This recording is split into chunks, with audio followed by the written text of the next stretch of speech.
The scent of ozone and blood hung thick in the air. Vial crouched on the jagged ridge overlooking the ruined outpost, her breathing controlled, heartbeat slowed to a warrior's rhythm. The human had been here, she could feel it in the scorched footprints leading away from the shattered command terminal, the bloodied ration packs stripped bare. He was clever, dangerous. She'd tracked him across 3 systems, always arriving minutes too late, always just catching the echo of his presence. But this time he was cornered. No more cities to blend into, no more sympathizers to hide him. The planet below was designated Gravox 9, technically uninhabited, realistically, a wasteland of acidic winds, sinkholes that swallowed ships whole and creatures bred from extinction's edge. The perfect place for someone who didn't want to be found, or who didn't intend to survive. Vial tapped the side of her helmet, cycling through visual filters until she caught at a faint heat signature, disappearing into a crumbling ravine. She didn't smile. Zyrthi Huntresses didn't smile, but a tight satisfaction coiled in her chest. The bounty would be hers, the war criminal would die, her record would remain flawless.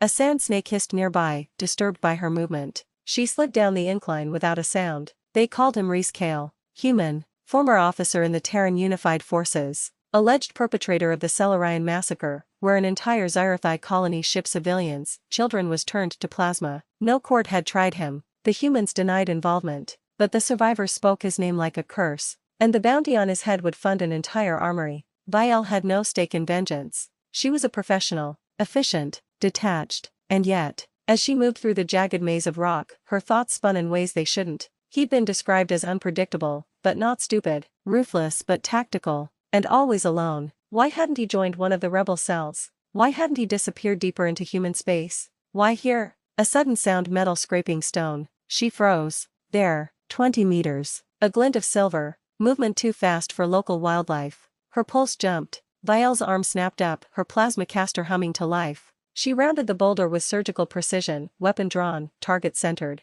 He was waiting for her. Reese Kale stood in the clearing like a man who had nothing left to run from. He didn't look like a monster. The data files had described a gaunt, haunted man, eyes too sharp, skin too worn. But this man, he was tall, muscled, dust-coated and wounded, a long gash along his ribs hastily bound with synth fiber. He looked exhausted, but his posture was loose, ready, like a cornered predator who still had teeth. "You're late," he said, voice low with a rasp that held too much dry amusement. Vial didn't reply. She aimed for his chest. "Reese Kale, you are charged with mass murder under Galactic Edict 9. You will surrender or die." He raised an eyebrow. "No middle ground? Not for you." He stepped forward. She didn't flinch, but her grip tightened. One more step and she'd fire. He stopped. "If you believed that, you'd have already pulled the trigger." Silence stretched between them. She hated how steady his eyes were. Like he was looking past the armor, the training, the mission. Like he saw her. "I know what I'm accused of," he said. "And I know you've got every reason to want me dead. But the massacre wasn't me. I tried to stop it." "You lie. Wouldn't you if your own government set you up and left you to rot?" He reached slowly into his belt, and Vial's aim tracked the motion, but instead of a weapon, he pulled out a battered data drive. "Proof," he said, tossing it to the ground between them. She didn't move. "Scan it. Or don't. Doesn't matter. You'll find out the truth eventually." "I don't need truth," she said. "I need results." "And what happens when the result is wrong?" He took another step. Her finger twitched on the trigger. "I'm not begging," he added. "But you should know if you're going to kill me, do it fast. Because this planet's not as dead as you think. And I'm not the only thing being hunted." Something roared in the distance. Deep. Guttural. Close. Vial's eyes narrowed. It hadn't sounded like any Gravox fauna she knew. "Just saying," Reese said, backing away slowly. "Maybe we put the execution on pause. You shoot me later. We survive first." It was madness. A ploy. A trick. But she didn't lower her weapon. And she didn't fire. Not yet. Because for the first time in her career, the hunt didn't feel clean. It felt personal. And she didn't know why. They moved in silence, one behind the other, the heavy air between them thick with unspoken tension. Vial kept her plasma caster raised, tracking every twitch of his shoulders, every pivot of his heel. Reese walked with the wary pace of someone who'd spent too long expecting betrayal, and not just from her. Dust swirled between the canyon walls as the wind kicked up again. The ground beneath them trembled faintly, a low, rhythmic thump like something massive moving beneath the surface. Vial had scanned the terrain before touchdown. Gravox 9's tectonics were unstable. But this was different. This pulsing wasn't Earth. It was breathing. "You going to shoot me in the back or wait until I say something smartass again?" Reese asked without looking over his shoulder. "I haven't decided," Vial said. He chuckled, low and bitter. "You Zyrthi really are charming. You humans are slippery and full of lies." "Guilty," he said. Well, allegedly. Vial hated the way he spoke like a man who had nothing to lose and everything to say. Every word sounded too relaxed, too human. Her kind trained-out emotion shaped themselves into weapons of precision. He bled irreverence. "Why didn't you run?" she asked finally, voice cutting through the silence. He paused, turning to glance at her. "From you? From anyone? I've been running for years." He crouched near a patch of cracked stone, brushed away the dust, and revealed a vent, small, circular, pulsing faint heat. "There's an old mining facility 2 clicks east. I thought maybe I could find something useful. Food, power, maybe answers." "Answers won't save you. Neither will killing me," he said, straightening. "I didn't kill those civilians, Vial." Her fingers twitched on the grip. "You don't get to say my name." He raised his hand slightly in mock surrender. "All right, no names. Just you and the bloodthirsty bounty, surrounded by a planet trying to eat us both." Another tremor rippled through the ground and Vial stiffened. This time the sound was clearer. A howl. No, not a howl, more like a vibration-given voice. It rattled the bones beneath her armor. "That's not natural," she murmured. "Nope." Reese scanned the horizon. "I saw something last night. Huge. Spined. It moved like liquid rock. Didn't seem to like light." She gave him a flat look. "And you stayed?" "Didn't have much choice." He gestured to his side. "Didn't exactly outrun that fall. Yet you can still walk." "Barely. I've had worse." Vial should have restrained him, shackled him. But every instinct screamed that something was wrong here, something bigger than Reese Kale. Her instincts didn't often scream. When they did, she listened. They found temporary shelter beneath a jagged outcrop, a cave mouth narrow enough to conceal and deep enough to escape the wind.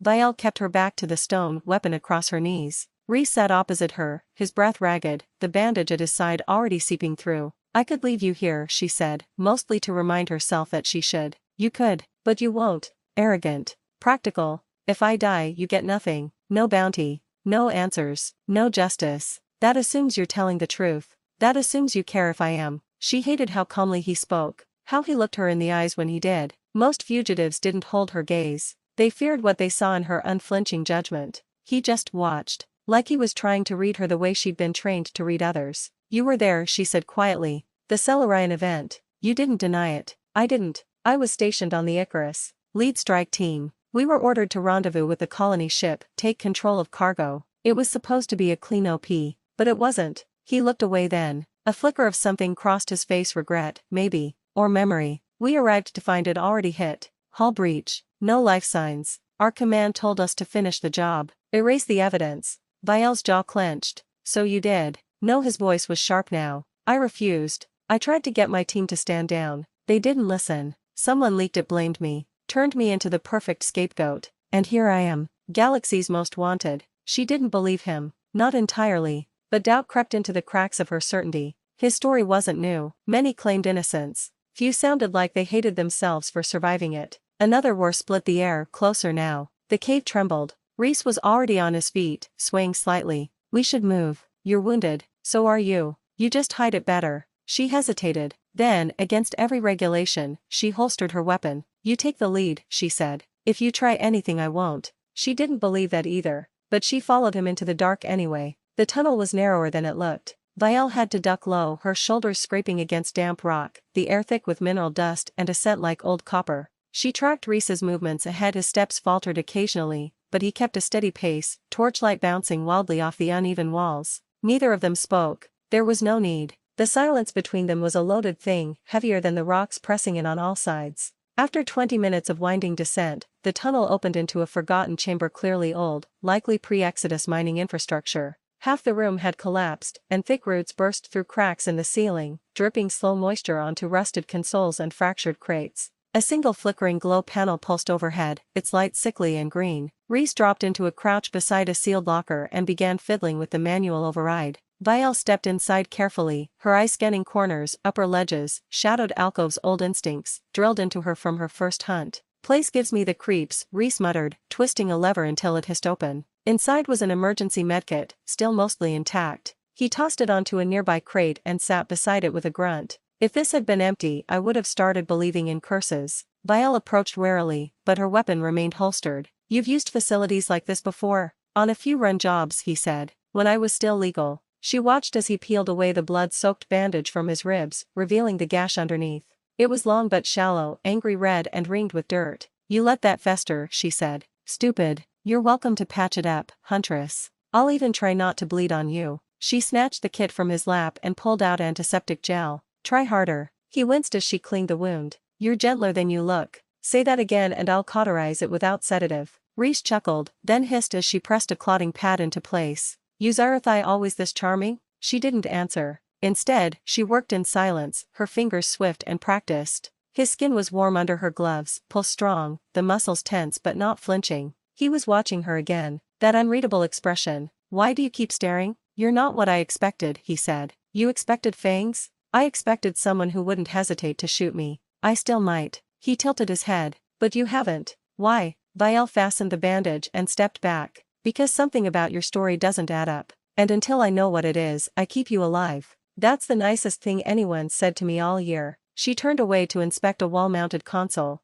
The screen was cracked but not dead. Static shimmered behind the readout. She tapped into the remaining power, pulling up a half-corrupted map of the mining grid. What are you seeing? Reese asked. 3 other access points. 2 caved in, 1 possibly open, but routes through the old lift shaft. Risky. Better than staying here. Unless something's above us. Vial glanced up. Dust sifted from the ceiling faint, constant, like something massive was pacing above the surface. Then we don't make noise. And we don't sleep. She turned back to find Reese already spreading out what little he had: a ragged thermal blanket, 1 remaining ration bar, a knife that looked like it had been used more for utility than defense. Here, he said, tossing her half the ration. She caught it, eyed it. I'm not eating your food. You patch me up, I share what I have. Basic decency. I'm not interested in your sense of ethics. And I'm not interested in starving. She sat across from him, far enough to react if he lunged, close enough to intervene if he collapsed. The ration bar tasted like ash and grit but filled the hollow in her gut.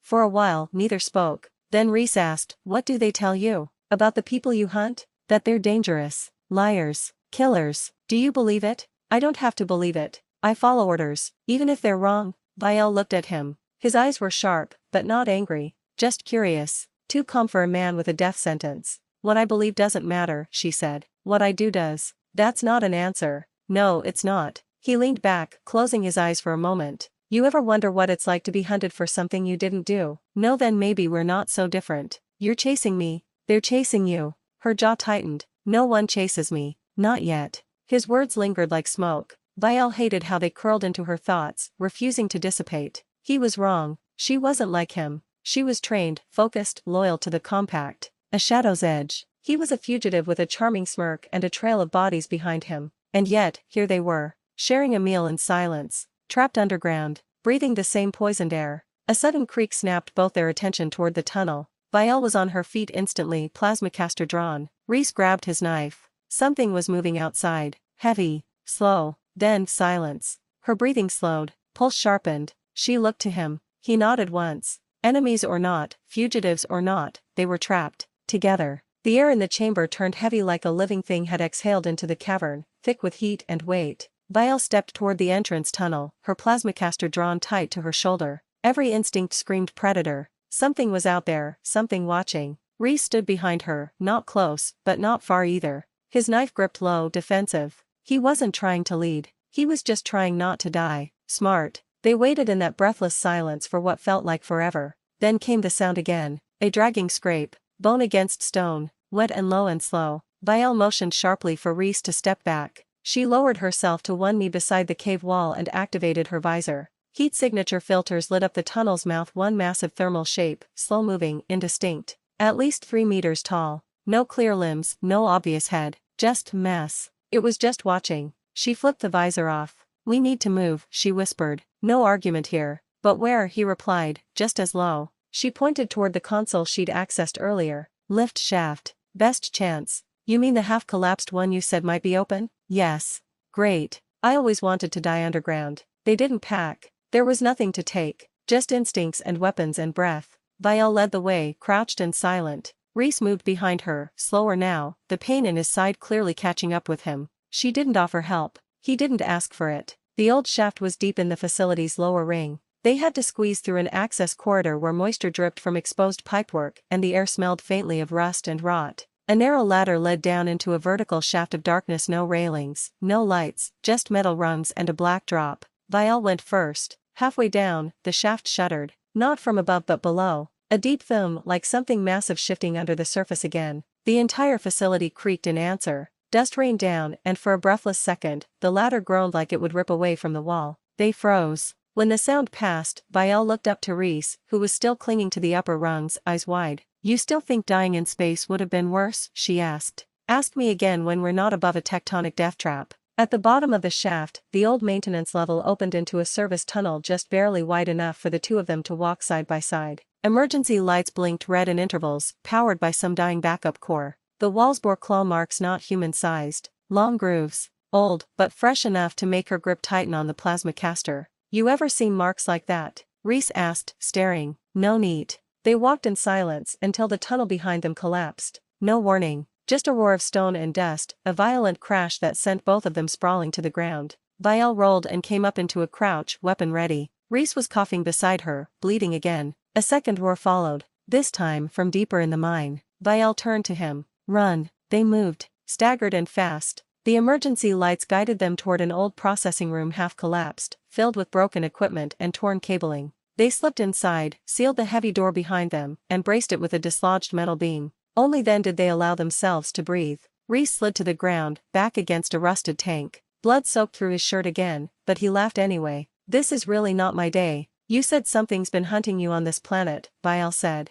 "Yeah. Big. Ugly. Didn't like light. Think it found us?" "I think it was waiting." She checked the room. No power, but another access console. Useless, fried circuits. One overhead light flickered dimly. They had maybe a few hours before backup power gave out entirely. "We're trapped," she said. "We've been trapped," Reese replied. "Now we're just out of exits." Bael walked the perimeter again. The walls were scored more claw marks, some deep enough to dent the durasteel. Whatever had been here before them had tried to break in or out. She turned back to Reese. "Why didn't you mention the signal beacon?" He blinked. "What beacon?" "You were trying to reach something when I found you." Tapping into a relay. He sighed, rubbing a hand down his face. "Okay. There was a beacon. Low-band transmission. It wasn't just a call for help. It was encrypted old Terran military code. I was trying to trace it." "Why?" "Because someone sent it after the massacre. From orbit. Days after the records said everyone was dead." Bael stared at him. "You think someone's covering it up?" "I know they are. And you're the scapegoat." "Bingo." She paced.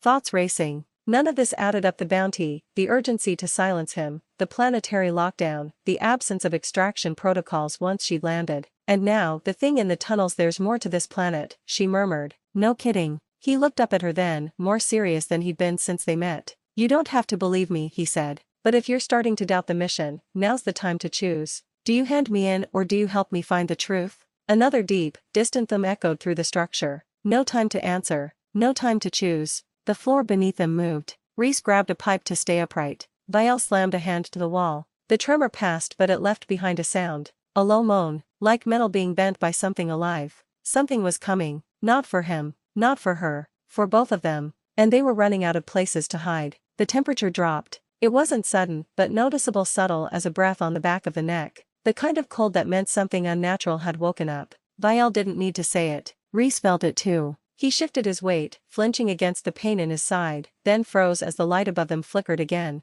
"I think it's beneath us now," he whispered. Bael didn't answer. Her eyes were locked on the floor, then on the wall, searching, calculating. There was something in her posture that had changed since the last collapse. A crack, not in her confidence, but in her certainty. And in that crack, Reese could see it: doubt. Bael's loyalty, once armor tight, had begun to unravel. He pushed himself to his feet. "If we're going to die, I think I should probably tell you the rest." She looked at him. Hard. "You've already told me too much you can't prove. And yet you haven't killed me." "I might still." "Sure. But you won't." He limped toward the control pedestal near the bulkhead, dragging up a small cable from his belt. The beacon wasn't just a distress signal. It was a data dump. Bael tilted her head. "From who?" "I don't know. That's what I was trying to figure out." It was piggybacking on Terran military frequencies long abandoned, hidden in noise. "I cracked part of it before you caught me." He plugged in the cable and activated a small hollow emitter. Static fuzzed in the air, then cleared. A rotating seal appeared. Not Terran, not Xyrothi, unfamiliar.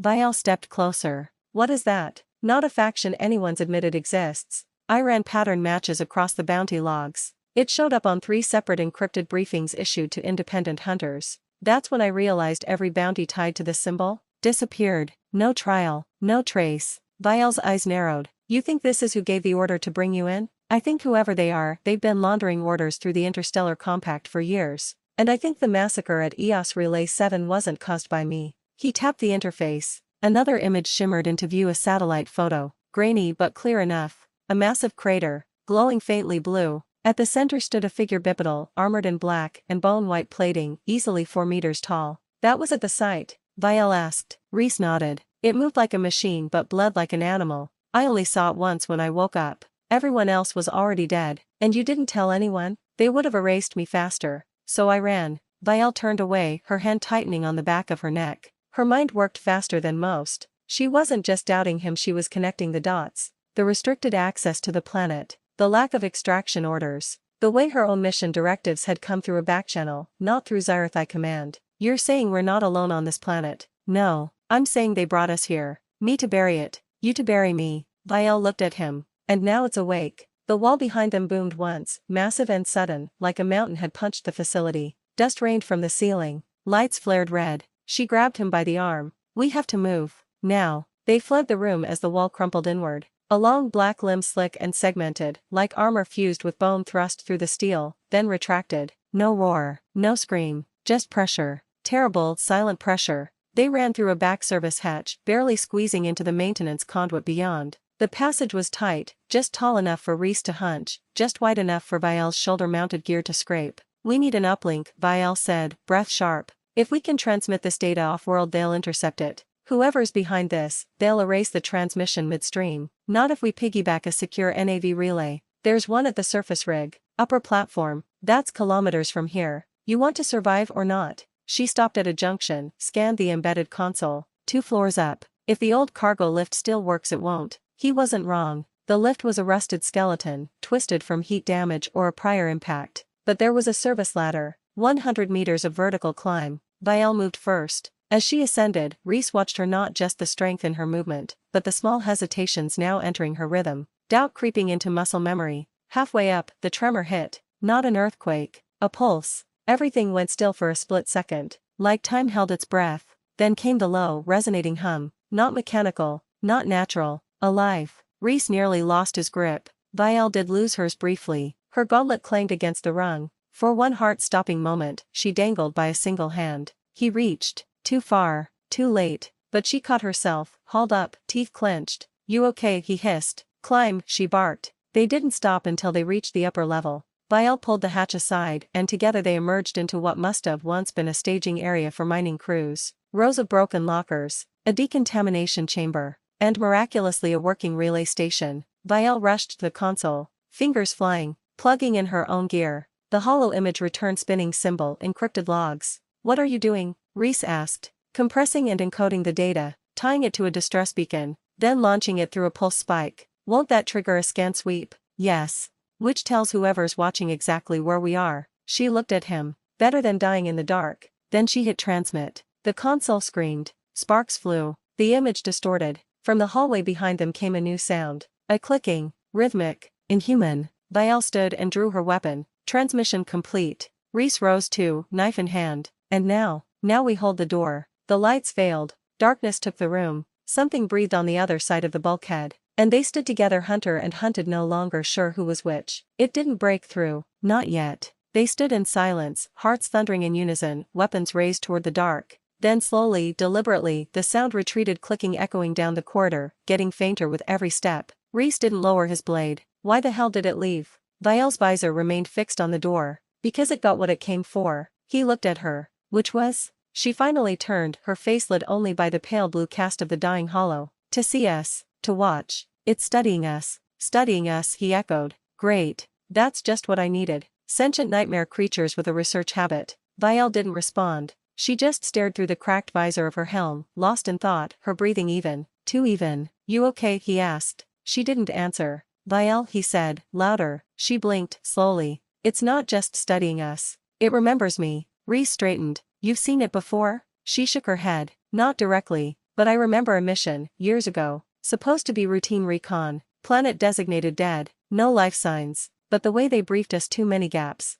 One of my team went missing. Never found his body. What planet? Not this one. But the same symbol appeared on the satellite logs. I didn't recognize it then. He sat on the bench beside her, exhaling. This goes deeper than both of us. I think this thing it's not just a weapon, it's a project, someone's experiment that got loose. And now it's retracing the path, cleaning up, and we're witnesses. They sat in quiet for a long moment, not because there was nothing to say but because what needed saying couldn't be forced. Then Reese spoke, voice low, worn back on EOS Relay 7. I was the only survivor for 6 days before a scouting drone spotted me. No medkit, no food, just wreckage and corpses and blood that wouldn't come off my hands no matter how many times I tried. Vial looked at him. He didn't flinch from her gaze. I thought I was going to die. And some days I wished I had. But then I saw that thing, standing in the crater, just watching me, like it wasn't finished. His voice dropped even lower. Every night since, I've dreamt about that crater, about it climbing out, and now we're here and it's real.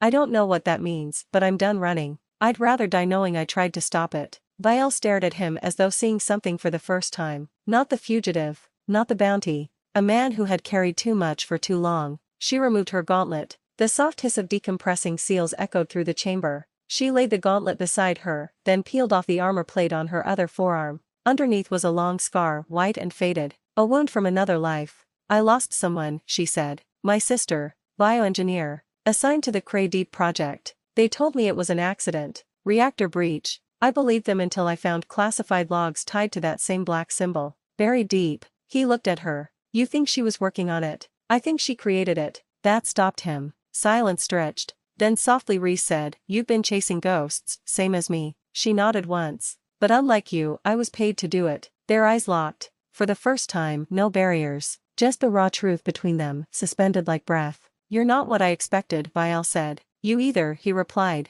She leaned back against the wall. Her voice dropped, softer than he'd ever heard it. I spent years believing emotions were liabilities. That connection compromised judgment. But sitting here, watching you bleed for a truth no one wants, I think maybe I was wrong. Reese met her eyes. You're allowed to be wrong. That doesn't happen in my world. Maybe it should. Their faces were close now, closer than they had any right to be, considering everything between them. The tension wasn't combative anymore. It was something else. He felt it in the air. So did she. He whispered, If we make it out of this, I want to know your real name. She gave the faintest smile. I haven't said it in years. I'll wait. She turned toward him slightly. Her fingers brushed his arm, not to push him away, but to steady herself. And in that brush was more than warmth. It was understanding. You don't have to wait, she murmured. He didn't kiss her. Not yet. The moment was too raw, too fragile. But something shifted between them, undeniable and electric. Then the floor rumbled again, subtle this time. Not an attack. A warning. She stood immediately, rearmed herself, face cold but no longer closed. We need to move. Reese stood with her, though pain laced every step. Where? To the surface platform. We can't trust any official evac route. But if we can hijack the orbital loader, we might make it off-world. And the thing? It'll follow. You sure about this? No, she said. But I trust you. And he nodded, just once. 2 fugitives now, 2 witnesses. And something else growing between them, quiet but fierce. Not survival, something harder. Hope. The loader pad was less than a kilometer away. It felt like 1,000. The sky above had turned a sickly bronze, clouds roiling like boiling smoke. The remains of the ancient mining colony cracked and shifted underfoot, the ground no longer stable, fractured from something pulsing beneath. The thing wasn't just alive. It was moving. Reese kept pace with Vial as best he could. The wound in his side had begun to throb with a cold ache, no longer bleeding but no longer healing either. Whatever toxins had been introduced during the last attack were now burrowing deeper. He staggered once. Vial caught him. I'm fine, he said. You're not, she replied. I didn't say I was smart. She almost smiled. But the tension behind her eyes didn't ease. She was scanning the horizon constantly, her rifle raised, senses alert. It wasn't just enemy fire she expected. It was betrayal. Loader platform should be just past that ridge, she said, pointing toward a jagged cliff where the rock had sheared off centuries ago. From there we can use the lift to reach the orbital shuttle dock. Assuming it still works. Assuming we're not dead by then. They reached the ridge after 10 long, silent minutes of scrambling over debris and shattered stone. At the top, they crouched low and peered over. The loader was there, still intact, a towering spire of metal anchored into the mountain, with the massive elevator platform halfway down. There were lights, faint, flickering, and there were guards, 4 of them, armored in matte black, helmets reflective. Not local crew, not compact military either. They don't belong here, Vial muttered. No insignia, no transponder signals. They're ghosts. Reese swallowed hard. You think they're part of the same operation? They're not here to help. As if to punctuate her words, one of the guards lifted a long-range scanner. It swept the ridge. Vial yanked Reese back just in time. They've got high-frequency optics. If they spot us, she didn't need to finish. Reese already knew how that sentence ended. We go around, he suggested. She shook her head. No time. If they're guarding the lift, it means it's functional. Which means whoever sent them is still pulling strings. And if that thing below us wakes up completely, this whole mountain could become glass. So what's the plan? Vial checked her weapons. Then she handed him a small, triangular device. Charge beacon, she said. Throw it to the far side of the clearing on my mark. It'll draw their fire. He looked down at it, then at her. What about you? I'll flank from the east and take out the sniper. Once he's down, you head for the lift controls and override the lockdown. You're assuming I can do that without getting shot. She smirked. I'm assuming you're as reckless as I am. He gave a low breath, then nodded. On her mark, Reese threw the beacon. It landed with a soft chirp, then exploded in a dazzling flare of red and white light. The guards turned, raising weapons, scanning for hostiles. Vial moved like shadow. She descended the ridge at a crouch, barely making a sound, then broke into a sprint across a ravine that offered her cover. The sniper never saw her coming. One silenced shot and his helmet cracked open like glass. Reese took the opportunity and bolted for the control tower. His legs screamed in protest, lungs burning, but he made it to the panel. Sparks danced as he yanked off the security plate and rewired the terminal. Come on, he whispered. The other guards had begun to move now, confused by the lack of contact from their overwatch. One of them radioed. Another raised his rifle toward the console. Vial emerged from the shadows behind them like a storm rifle crackling, twin shots tearing through two guards before they could react. The third turned and fired. She rolled, clipped in the arm, and came up with her sidearm already drawn. 3 down. Reese slammed the override switch. The platform beneath them roared to life. Vial ran for it, clutching her arm. Move. They threw themselves onto the lift just as the last guard injured but alive lunged from the cliff, trying to drag Vial down with him. Reese tackled him mid-air. They crashed hard into the platform. Reese came up on top, elbowed the man in the throat, grabbed his weapon, and fired. It was over in seconds. But the silence that followed was worse. Vial staggered against the railing, blood trailing down her side. I'm hit. Reese scrambled to her, catching her before she collapsed. Stay with me, she grimaced. Through and through, alive. He laid her down gently and ripped open a med pack. She didn't argue. That alone terrified him. You're not allowed to die, he said, patching her wound. I don't plan to. The lift climbed. For a moment, they believed they'd made it. Then the sound returned. The clicking, far below, echoing up through the shaft. It was climbing too, only faster. Vial reached for her rifle. We can't fight it here. We won't have to. Reese pointed skyward. We're almost at the dock. Once we hit the top, we run for the shuttle and launch. And if it follows? He met her gaze. Then we make sure it dies with this place. The platform shuddered. Just meters from the top, something slammed against its underside. The whole structure groaned. Go, Vial shouted. They ran. The docking platform was sparse, a skeleton of metal and glass under an open sky. The shuttle was docked and partially fueled. Reese dove into the cockpit, frantically keying in the ignition sequence. Vial covered the entrance. Every second was a countdown. Then the monster arrived. It didn't climb over the ledge. It rose, effortless, levitating, as though gravity was beneath it. Its body pulsed with fractured light. Its face was a mask, no features, just shifting geometry and a low, mournful hum. Vial fired. The shots hit but did nothing, not even a pause. Then it struck. The blast hurled Vial through the air. She crashed against a bulkhead, crumpling to the floor. No, Reese screamed. He ran to her. Blood smeared the floor. She was still breathing but barely. He turned. The thing was coming. Closer. Reese reached behind him, gripped the emergency plasma charge from the wall, armed it, and held it high. You want me, he growled. Then take me. The thing stopped, paused, its head tilted like a curious predator. Then it raised one arm and for the first time, it spoke. Not in words, in thoughts. She has seen the truth. You are already dead, but she will serve. Reese backed toward Vial. She'll never be yours. He hit the charge. The blast exploded into light. Then darkness. Silence. And something ending. Or beginning. Consciousness returned slowly. Pain came first, dull, grinding, familiar. Then sensation, the weight of dust on skin, the tang of iron in the air, the low thrumming of a dying structure around him. Reese blinked once, and light returned harsh and flickering. Above him, broken ceiling tiles dangled from twisted beams. A single status panel sputtered beside a cracked bulkhead. He was alive. Barely. He tried to sit up and immediately regretted it. His ribs screamed. His shoulder burned. But he didn't stop moving. Vial, he rasped. No answer. He turned his head, saw her lying just meters away. She wasn't moving. He crawled to her, dragging himself through the wreckage of the shuttle dock. The emergency charge had gone off at close range, its blast throwing them through the docking ring. Somehow the platform had held barely, but the shuttle was gone, vaporized. The sky above them opened now, ringed in black smoke. Reese reached her side and pressed trembling fingers to her throat. A pulse. Faint, but steady. She stirred.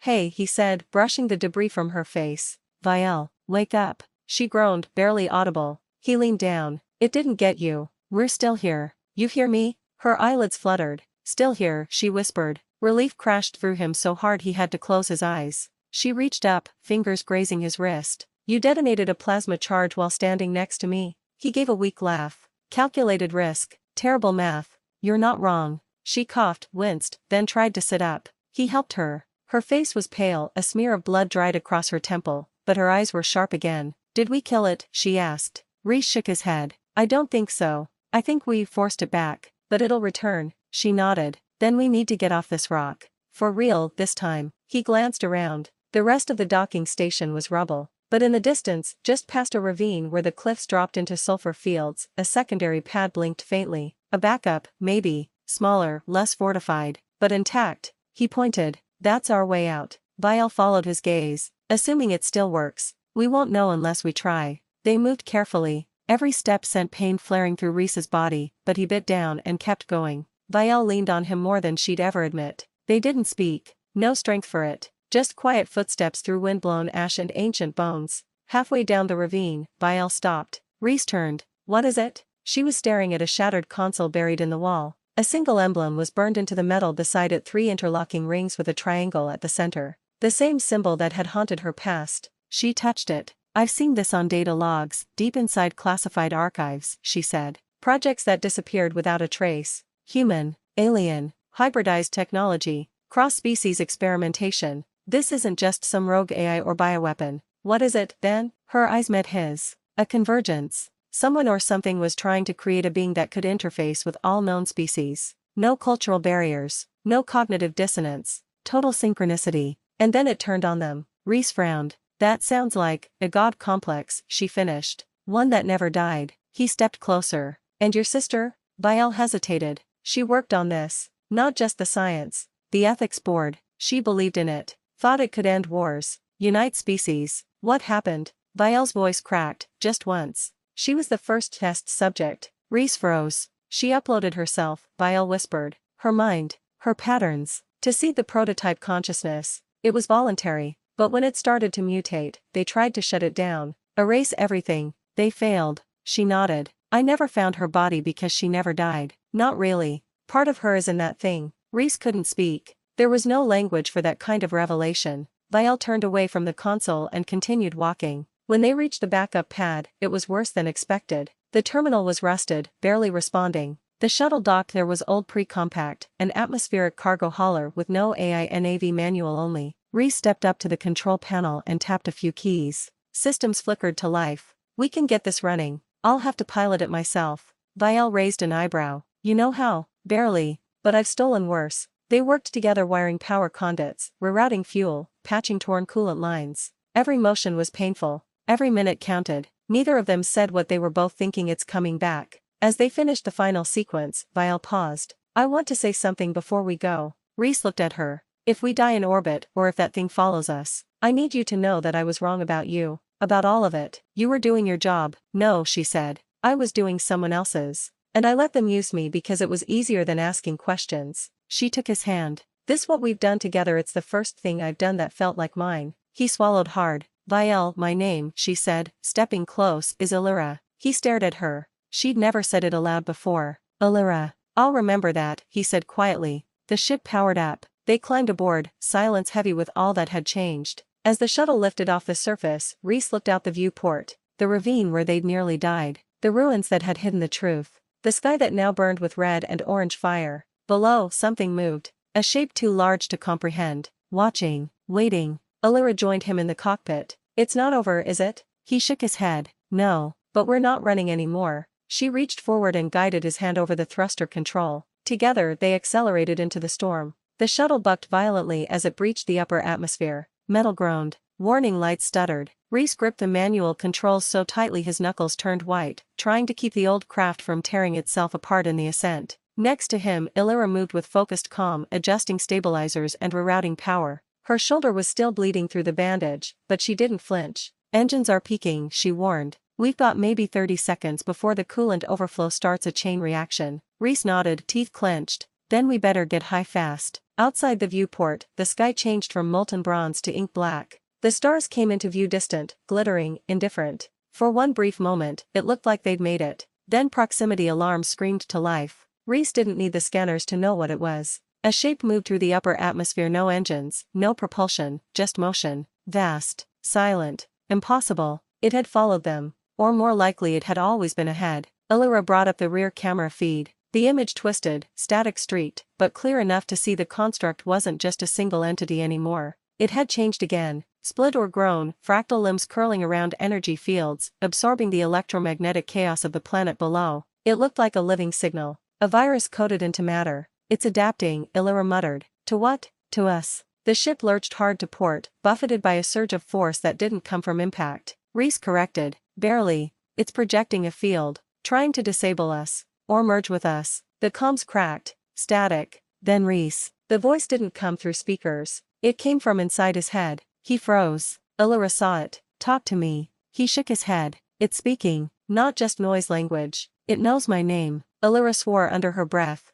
It made contact with me before too. But if it's targeting you now, means I'm part of the equation. Another hit. This one sent the ship into a spin. The stabilizers failed. Fire warning. Hull breach imminent. Illyra didn't hesitate. She slammed the emergency override and dropped the ship into a controlled dive, arcing back toward low orbit. We can't outrun it in this crate. We land on the relay station. Now. The relay's abandoned, Reese reminded her. Better than dying in vacuum. He didn't argue. They coasted toward the orbital ring, a broken lattice of interconnected stations and transmission towers. It had once served as a compact communications array. Now it was derelict, floating in the upper atmosphere, mostly scavenged for parts. But its reactor still pulsed. As they neared, Illyra activated the emergency docking clamps. Magnetic tethers latched. The shuttle thunked hard into place. They disembarked fast, weapons drawn. Inside the relay station, shadows stretched long across the curved corridors. Power flickered, barely there. But the air was breathable. Lights hummed. Reese turned to Illyra.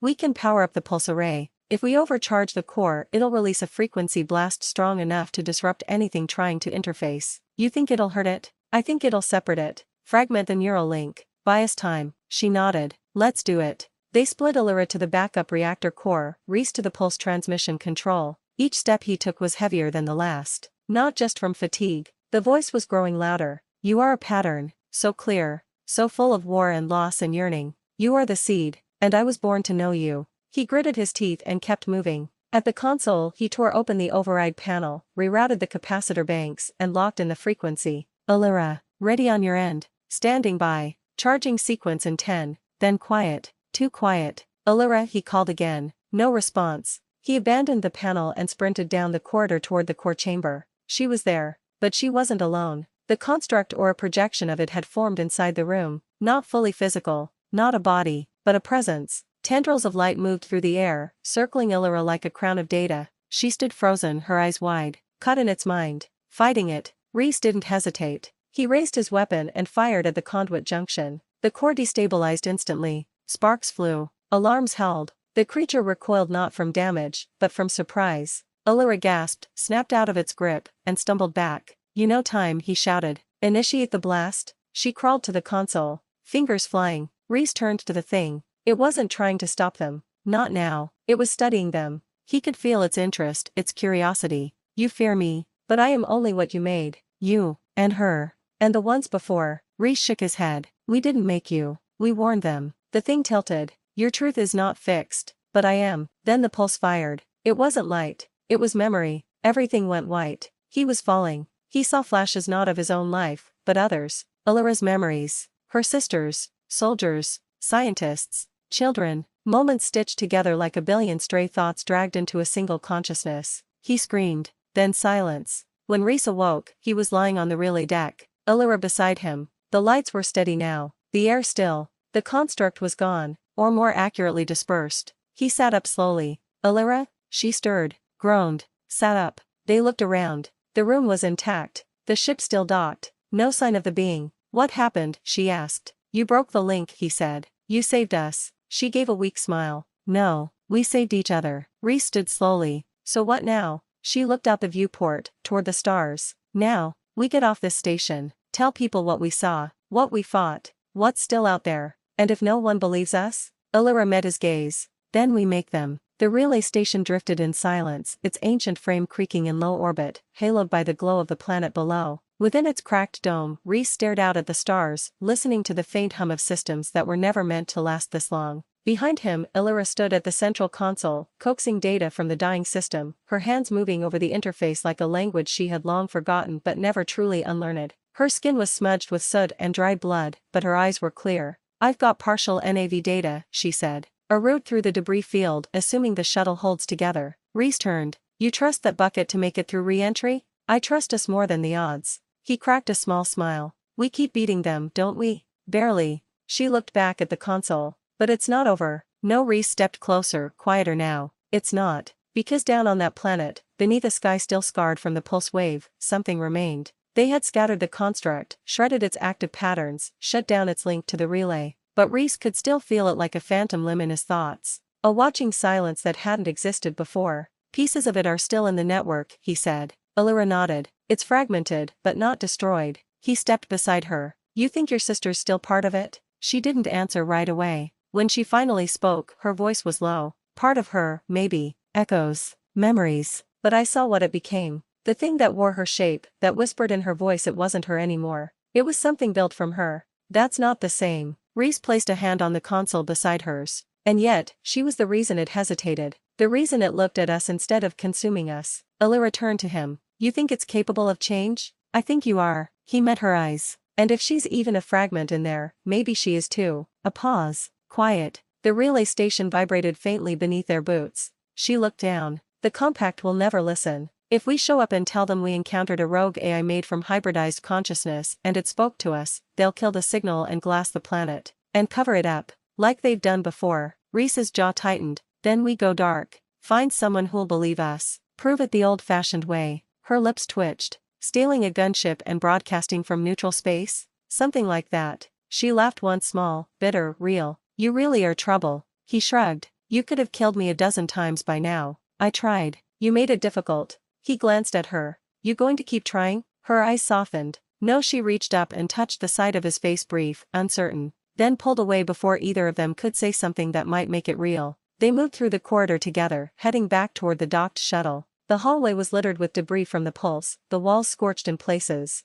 They passed the chamber where the construct had formed, now still, silent. Illyra paused, staring at the central pillar. I should have known, she said. All that time chasing you. Thinking you were the threat. I missed the real danger right in front of me. Maybe we were both the threat, Reese said. But also the answer. Poetic. He smiled. A side effect of almost dying repeatedly. They boarded the shuttle. Reese dropped into the pilot's seat and ran diagnostics. Systems came online slowly, the engine groaning to life with a whine of protest. Illyra slid into the co-pilot's seat beside him. We have maybe 20 hours before the next orbital decay. Plenty of time, he muttered. All we need is a direction. She brought up the star map. There's a compact border station 2 sectors out. But there's also a fringe contact point here. She tapped a rogue planet spinning through an unclaimed pocket of space. An old pirate refuel hub. Might still have allies there. Reese grinned. Fringe it is. She raised an eyebrow. Thought you wanted to be believed. Belief comes after survival. First, we find somewhere to think. He engaged the drive.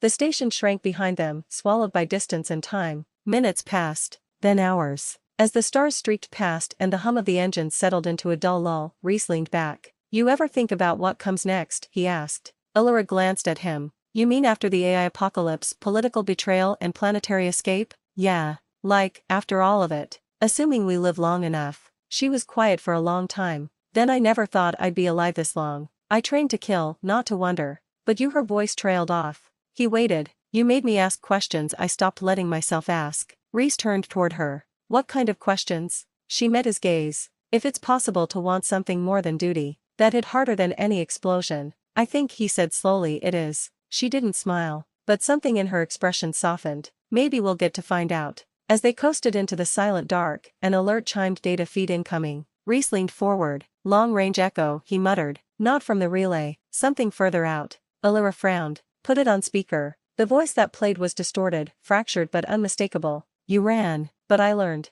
I learned from you both. And I will not forget. I remember. Allura. Reese stared at the console. Allura's face was still. Her hand curled into a fist. Shut it off, she said. He did. Silence returned. She looked out at the stars. It's still out there. He nodded. And now it knows us. She turned to him, expression grim but clear. Then next time we hunt it. And beside her, Reese smiled not because he wasn't afraid, but because he was and still chose to stay. They disappeared into the stars, two ghosts chasing a memory of something greater, something terrible, and possibly just possibly something still worth saving. The stars blinked behind them. And far away, deep in the black between systems, something blinked back.